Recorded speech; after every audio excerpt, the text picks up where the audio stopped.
College football nerds, we are going to do a little recap on Ohio State, Penn State, but really more talk about Ohio State this year and what we saw and what it means going forward.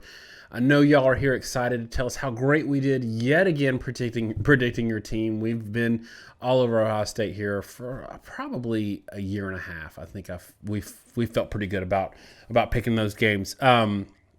Want to remind y'all, obviously, like, subscribe. It helps us out a lot. But really, in the comments, I want y'all to discuss if that game, Ohio State fans, did it go about the way you expected?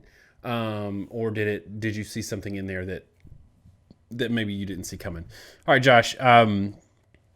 For me, this game, and I'm going to get right into having you talk, but for me, this game was Justin Fields is exactly who we thought he was back in August when he said he was going to win the Heisman Trophy. And Ohio State's defense might have some concerns beyond the normal COVID crazy that we told Ohio State fans to expect.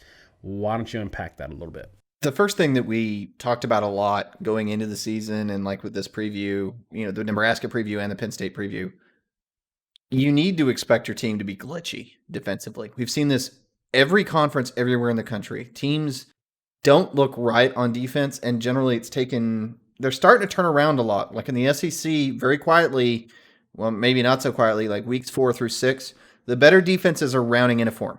But it's taken 4 to 6 weeks to get to the point where they're actually looking good again. That showed up here. Penn State overall wasn't very effective. I mean, they were outgained by 200 yards in this game, 325 to 526. But in the passing game, it was just really glitchy is the way I describe it. I mean, both teams ended up about 9.5 yards per attempt. Even though Fields was playing a lot better than Clifford, it was like Penn State chips kept getting the right opportunity at the right time. Ohio State kind of stalled a little bit in the red zone when they didn't need to. And Penn State, just little field goal by field goal, stayed in this game all the way to the end of it. I never felt like Penn State was going to win the game, but what I did feel like is Ohio State was never completely in control of it either. They were the better team that was able to keep enough separation to win.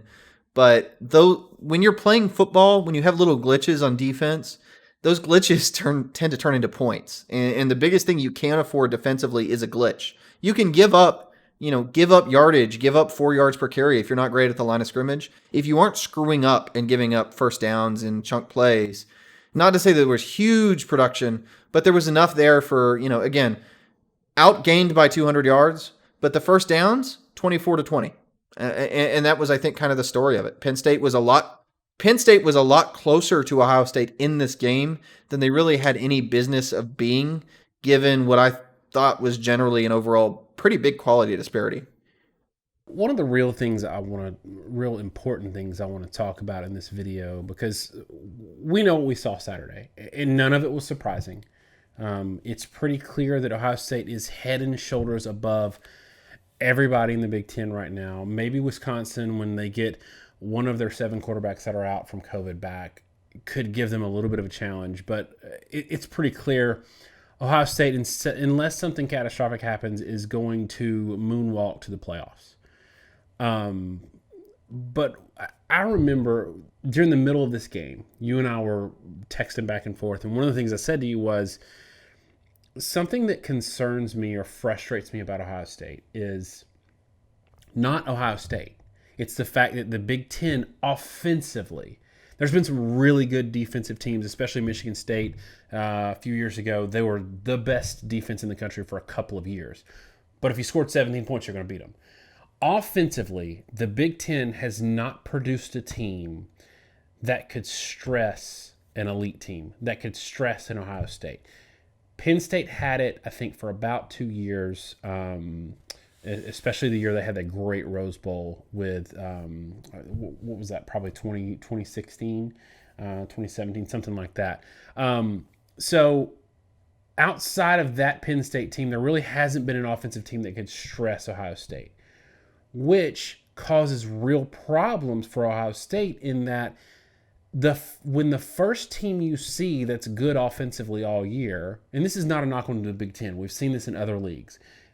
When the first team you see that is good offensively all season is in the playoffs, and it takes you a couple of quarters to adjust, you might have already dug yourself a hole, and it's really a situation where you're actually the better team, but because you haven't been tested all year, you don't know what kind of plays to call in certain situations, and you're having to learn on the fly instead of learn from experience, and it causes a problem for you in the playoffs. Is that something that's a legitimate concern for Ohio State, or am I blowing it out of proportion? I think it is a genuine concern. And like you said, hopefully Ohio State fans understand that we do think Ohio State has a good offense and defense, but you can't play yourself. And there's two examples of where this has happened, I think, in the playoffs. And the first was Alabama in 2018 did not play very many good offenses. They had some issues playing some really good defenses, but not good offenses.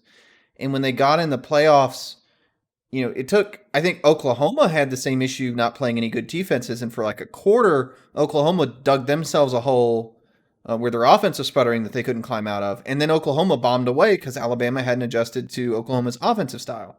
And then we saw in the Clemson game in 2018, obviously they got destroyed because their defense had all these problems that hadn't been fleshed out.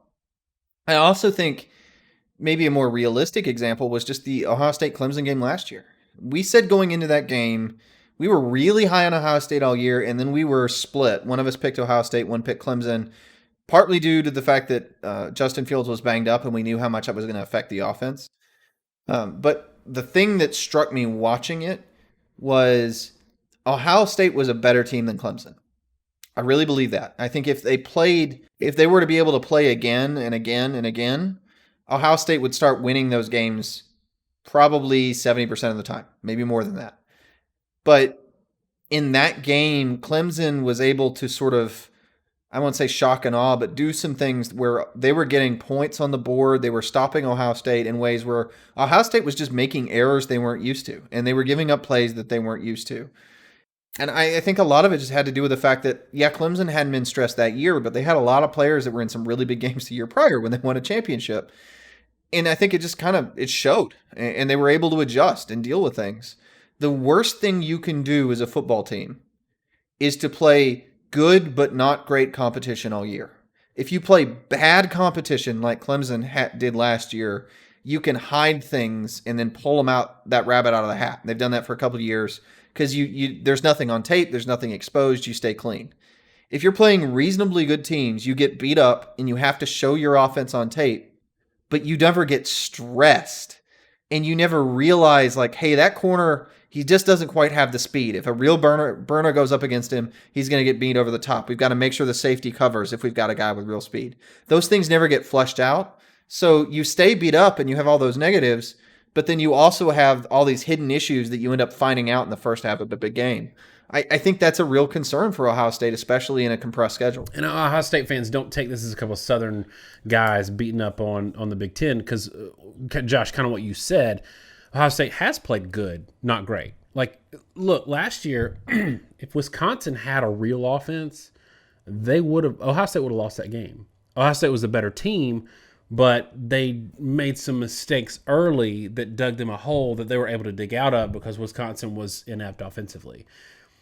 The same thing against Clemson didn't work because they had some of it was bad calls. I will grant Ohio State that they were faced with some bad calls that really turned that game, but that game doesn't hinge on one or two plays if they were more comfortable seeing a team that's seen the stage. And this is, Ohio State fans will appreciate this. This is the problem with Michigan not being better than they are. Ohio State actually needs Michigan to be better than they have been to give them a legitimate test, not 63-33, what it was a couple of years ago. So that is a concern of mine. I don't know that it's going to be anything that can be mitigated this year, but I also think that there's been enough turnover on Clemson's roster that they're kind of in the same boat this year. And, they might even lose this Saturday with Trevor Lawrence out and then playing Notre Dame. So there is a potential that they might get a better, not elite game in the first round.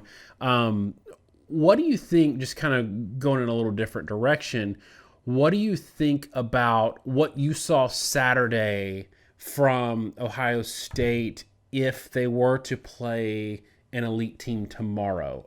Is it a situation where they're not quite there yet, but it's because of COVID, and they're lagging like we've seen other conferences lag, and they'll get there, or is there something else?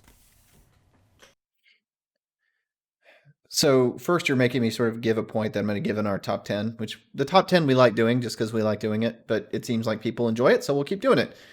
But I think if they played an elite team tomorrow from another conference, I think they could be in a good bit of trouble. First, COVID is a lot of it. There's a big difference between a team midseason and a team at the beginning of the season. Every year, people talk about all the teams suck in week 2. It happens every single year. Like, wow, this is the worst year of football ever. Teams take several weeks to round into form in college. I mean, they're college kids, and they don't get a ton of practice time in the offseason the way college is set up. They need games. Right now, Ohio State looks like a team in week 2, and when you're comparing them to Alabama, who's played like 6 games, if they played tomorrow, Alabama, I think, would win the game. I don't know that that means anything relative to the playoffs, but it's clear Ohio State is 4 or 5 weeks behind, for example, the SEC teams in their preparation. They've got a ways to go. They will get there. They're going to end up with a full season. It'll catch up, and by week 5, 6, it won't matter. But right now, that number of game played gap is pretty big. I will say in the back end and really throughout the defense, it is spottier. I mean, they're used to having really good linebackers and elite pass rushers. Last year, I think the defensive line and their disruption hid some problems at linebacker. Their linebackers are pretty good. They're not elite, and the defensive line is good, but it's not show-stopping elite either. Really, throughout the whole defense in particular, I think they aren't quite as shut down good as they have been. This is maybe a bit of a down year in that regard.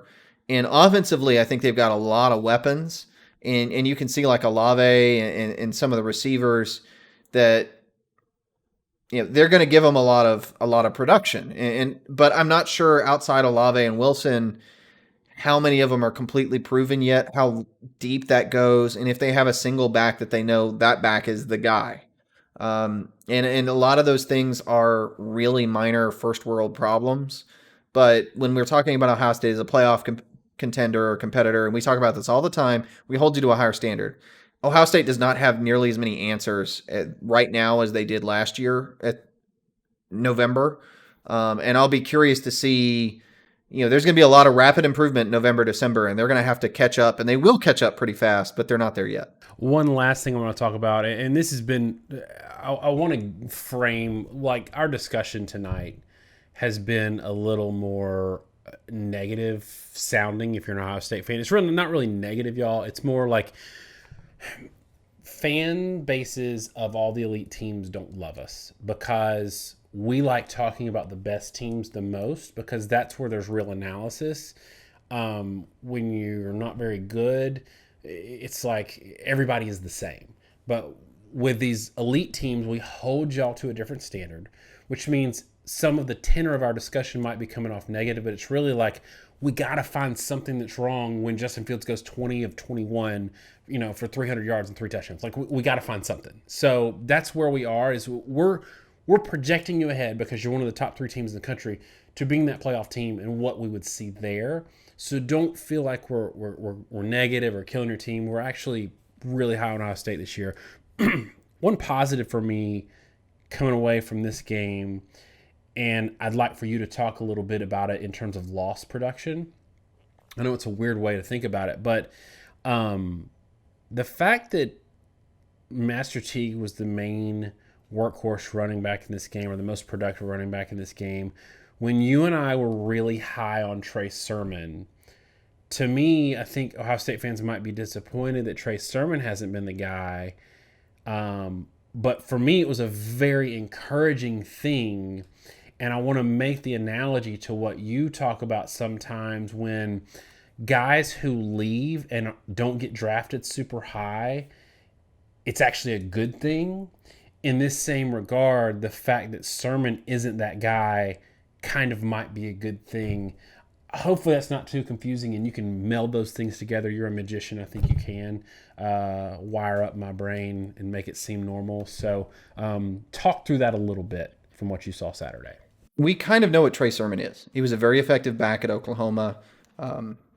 And you're throwing at this cold, so let me try and click a button and see if I can get his stats. I mean, 2017, 6-yard per carry guy. 2019, 7-yard per carry guy. He's hovered in that 6 to 7-yard range his whole career. And right now he's at 4.3. But I know he can produce. I know he's a good back. I've seen it in the Big 12. And what I'm getting out of this to some degree is maybe Master Teague is just a little bit better than we thought. Teams are definitely keying on the run with Ohio State. They're letting Fields beat them with his arm. That's not going to continue because Fields has improved as a passer, and he will beat you with his arm. But so far, they're more scared of Ohio State's run game than they are Ohio State's passing game. It'll be interesting to see. Fields will not be, an 85% passer to end the year. I guarantee you that. It's unrealistic for any quarterback.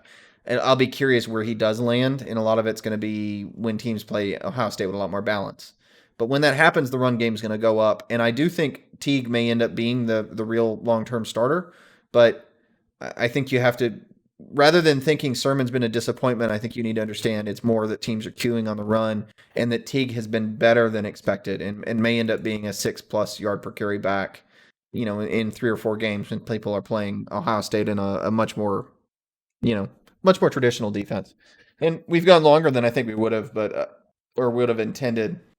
But I will say, too, the one thing about Ohio State is they scored 38 points on a Penn State defense that I do think is really, really good. And I don't want to take away from that, like when I said that Alabama, I think if they played tomorrow, would win the game. That's just because Alabama's defense is finally rounding into form, and it took 6 or 7 weeks. But Ohio State's offense is absolutely in that range where it's going to score 35 to 45 points on just about anybody. And, what you're seeing is Penn State, as good as Penn State is defensively, all they could do was try to shut down the run. They held the run in basic check and gave up 300+ yards passing. And that's going to be the way it is with Ohio State all year. And they're not going to I don't think they're going to really be tested that much as a result. Josh said, let's just have a chat about that game for 10 minutes. And I told him it would be longer than 10 minutes, and it was. But we enjoyed it, so hope y'all did too. Let us know in the comments, again, what you thought about this game, if it went about the way you thought it was going to go, and if you see a little rust from Ohio State or where they can improve over the course of the season. Thanks so much, y'all. Have a great week. God bless.